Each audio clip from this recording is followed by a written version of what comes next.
Bom dia, amigos. Glória a Deus. Vamos agora estudar Romanos, capítulo 2, versículo 21. Tu, pois, que ensinas a outro, não te ensinas a ti mesmo? Tu que pregas que não deve furtar, furtas, que não deve adulterar, adulteras, que não deve mentir e mentes. Quer dizer, a gente às vezes está ensinando outras pessoas, é o que Paulo está querendo dizer, mas o erro está em nós também.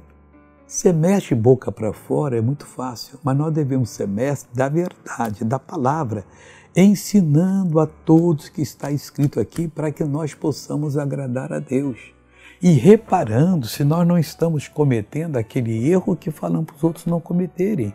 Aí nós seremos verdadeiros fariseus, que não agradaremos a Deus, ao contrário, iremos muito sofrer e Deus não quer isso de maneira alguma. Ao contrário, Deus quer nos dar a vitória completa em Cristo Jesus, nosso Senhor. Veja o testemunho dessa pessoa, eu já volto. Eu tinha uma dor na minha lombar há mais de 30 anos. Há 30 anos? Sim, eu não conseguia dobrar assim para trás por causa da dor.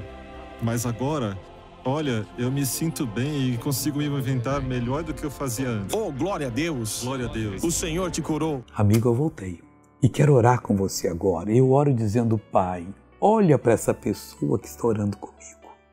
Veja as necessidades dela e supra, meu Deus, todas elas, em Cristo Jesus.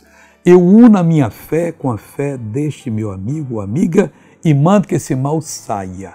Vá embora, em nome de Jesus. E você diz amém.